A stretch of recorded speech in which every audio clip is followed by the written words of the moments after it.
অনেকে বিশ্বের চলমান পরিস্থিতিকে কিয়ামতের সন্নিকটে বলে আখ্যায়িত করেন। আসলে কি তাই? কিয়ামত হওয়ার জন্য অবশিষ্ট সকল আলামতসমূহ জানতে চাই। গুরুত্বপূর্ণ প্রশ্ন। কিয়ামত নিকটে, এটি কোরআনে কারীম বহু আগেই ঘোষণা দিয়ে দিয়েছে। আল্লাহ সুবহানাহু ওয়া তাআলা বলেছেন, ইকতারাবাতিস সাআতু ওয়ানশাক্কাল কামার। এই যে কিয়ামত নিকটবর্তী হওয়ার কথা, এটা আল্লাহ তাআলা কোরআনে জানিয়ে দিয়েছেন আরো 1450 বছর প্রায় আগে। আল্লাহ বলেছেন, ইকতারাবাতিস সাআহ, কিয়ামত নিকটবর্তী হয়ে গেছে, ওয়ানশাক্কাল কামার, এবং চাঁদ বিদীর্ণ হয়েছে। নবী সাল্লাল্লাহু আলাইহি সাল্লামের মুআজিজায় তার আঙ্গুলের ইশারায় চাঁদ দ্বিখণ্ডিত হয়েছিল। এর মধ্য দিয়ে কিয়ামত নিকটবর্তী হওয়ার ঘোষণা আল্লাহ তাআলা দিয়েছেন। অতএব কিয়ামত নিকটবর্তী, এতে কোনো সন্দেহ নাই। নবী করিম সাল্লাল্লাহু আলাইহি সাল্লাম বলেছেন, বুআইসতু আনা ওয়াস-সাআতু কাহাতাইন, আমি এবং কিয়ামত, অর্থাৎ তাঁর আবির্ভাবের কথা তিনি বলছেন। তাঁর আবির্ভাব এবং কিয়ামত, এ দুটি ঘটনা দুটি আঙ্গুলের মতো পাশাপাশি অবস্থান করছে। একটা আঙ্গুলের মাঝে, একটা আঙ্গুলের পরে আরেকটা আঙ্গুল, মাঝে আর কোনো আঙ্গুল নাই। তাঁর আবির্ভাবের পরে পৃথিবীর সবচেয়ে বড় বিষয় বা ঘটনা হবে মহাপ্রলয় বা কিয়ামত। এই যে কিয়ামত, এটি নবী সাল্লাল্লাহু আলাইহি ওয়াসাল্লামের পরের পৃথিবীতে ঘটা সবচাইতে বড় ঘটনা, অর্থাৎ মাঝে কোনো নবী রাসূল থাকবেন না। এখান থেকে কিয়ামতের নিকটবর্তীতা বোঝা যায়।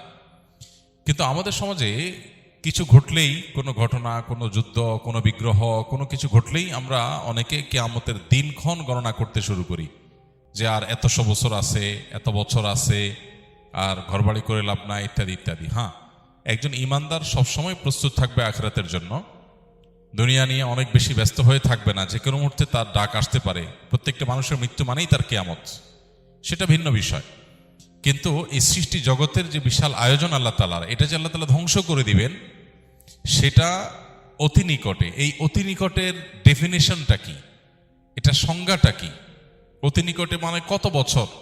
এটার ইলম একমাত্র আল্লাহর কাছে আছে।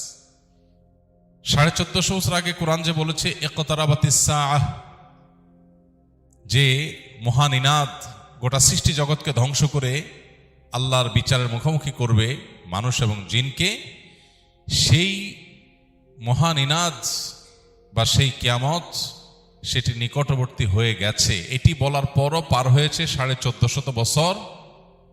এরপর সামনে আরো কত বছর বাকি আছে আমরা জানি না। হতে পারে 200 বছর, হতে পারে 2000 বছর, হতে পারে আরো কম বা বেশি। এর ইলম একমাত্র আল্লাহর কাছে আছে।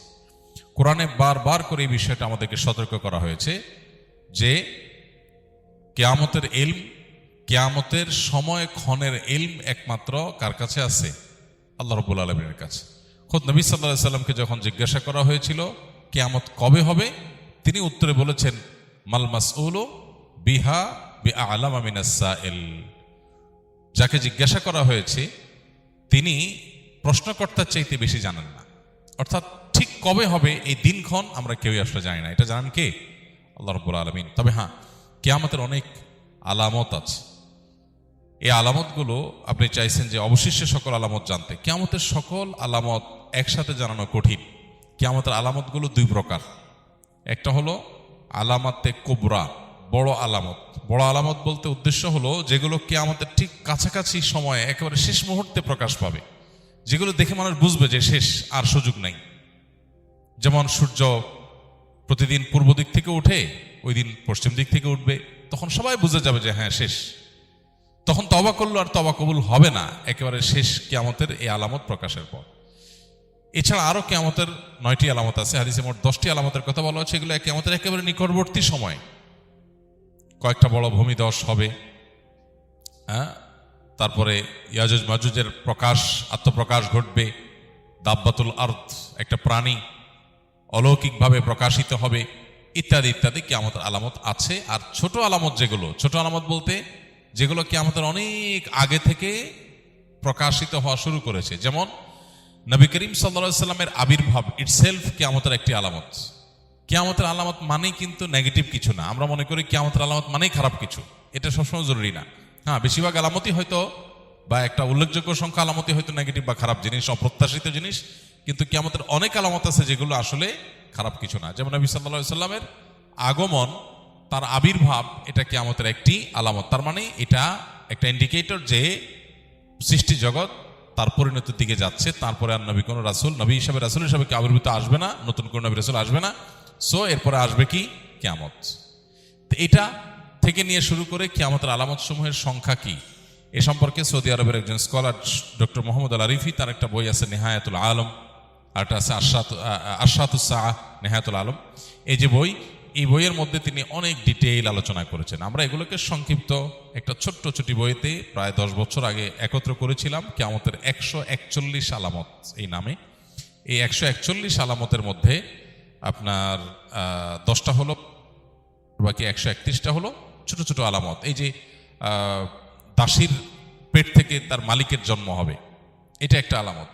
এটার মানে অনেক মুহাদ্দিসরা বলেছেন যে সন্তানরা মাদের সাথে দাসীর মতো আচরণ করবে, কাজের লোকের মতো আচরণ করবে, রেসপেক্ট করতে ভুলে যাবে, কিয়ামতের আলামত। এরকম ছোট ছোট লোকেরা তারা বড় বড় লোকে পরিণত হবে। রাখাল, সাধারণ রাখাল হঠাৎ কিছুদিনের মধ্যে দেখা যাবে সে অট্টালিকার মালিক হয়ে গেছে। এটা ভালো বা মন্দ না, হতে পারে হালাল পথে মালিক হলে এটা ভালো কিছু, খারাপ কিছু না, কিন্তু এটা কিয়ামতের আলামত যে রাতারাতি পরিবর্তন হবে। তাকারাবাজ জামান, কিয়ামতের আগে সময়ের বরকত চলে যাবে, সপ্তাহ দিনের মতো চলে যাবে, মাস সপ্তাহের মতো চলে যাবে, দিন কয়েক ঘন্টার মধ্যে চলে যাবে। এরকম বহু আলামত কিয়ামতের হাদিসে বর্ণিত হয়েছে। সেগুলোকে গণনা করে 131টার মতো সংকলন করা গেছে, এবং বড় আলামত আরো 10টি। তো সবগুলো জানার জন্য ওই বই পড়া যেতে পারে। আমাদের লিখিত বইটা ছাপা নাই, ইনশাআল্লাহ এটা আমরা নতুন করে ছাপবো, আল্লাহ চাহেন তো। আল্লাহ আমাদেরকে কিয়ামতের জন্য প্রস্তুতি গ্রহণ করার তৌফিক দান করুন। এক সাহাবী জিজ্ঞাসা করেছেন নবী সাল্লাল্লাহু আলাইহি ওয়াসাল্লামকে, হে আল্লাহর রাসূল, কিয়ামত কবে, কিয়ামত কবে হবে? নবীজিকে জিজ্ঞাসা করেছিলেন। নবীজি সাল্লাল্লাহু আলাইহি ওয়াসাল্লাম সেই সাহাবীকে বলেছেন, মাযা আদাত্তা লাহা, কিয়ামত কবে হবে এই প্রশ্ন যে তুমি করেছো, কিয়ামতের জন্য তোমার প্রিপারেশনটা কি, প্রস্তুতিটা বলো আমাকে, কিয়ামতের প্রস্তুতিটা কি? তখন সাহাবী নবী সাল্লাল্লাহু আলাইহি সাল্লামকে বলেছেন, হে আল্লাহর রাসূল, আমার আসলে তেমন কোনো প্রস্তুতি নাই, তবে আমার একটা প্রিপারেশন আছে, সেটা হলো যে আমি আপনাকে ভালোবাসি। নবী সাল্লাল্লাহু আলাইহি সাল্লাম বলেছেন, আলমার ও মা'মান আহাব ইন্নাকা মা'মান আহবাবত, তুমি যাকে ভালোবাসো তার সঙ্গে তোমার কিয়ামত হবে, তার সঙ্গে তুমি থাকবে। এই জন্য কিয়ামতের সময়ক্ষণ ঠিক কবে হবে এটা অনুসন্ধানের চাইতে গুরুত্বপূর্ণ হলো, বা এটা অনুসন্ধান করে আসলে ঠিক এক্সাক্ট সময় আমরা বের করতে কেউ কোনোদিন পারবোই না। আলামতগুলো প্রকাশিত হচ্ছে একের পর এক, সময় ঘনিয়ে আসছে। যে কোনো মুহূর্তে আমার মৃত্যুর মাধ্যমে আমার ব্যক্তিগত কিয়ামত শুরু হবে, আমার নিজের কিয়ামত শুরু হয়ে যাবে। ইদা মাতাল ইনসান ফাকাদ কামাত কিয়ামাতুহু, মানুষ মারা গেলে ওইটা তার একজনের কিয়ামত। আর সামগ্রিক যে কিয়ামত গোটা সৃষ্টি জগতের, সেটাও অতি সন্নিকটে। আমাদের দরকার হলো প্রস্তুতি গ্রহণ করা। আল্লাহ আমাদেরকে যথাযথভাবে প্রস্তুতি গ্রহণ করবার তৌফিক দান করুন।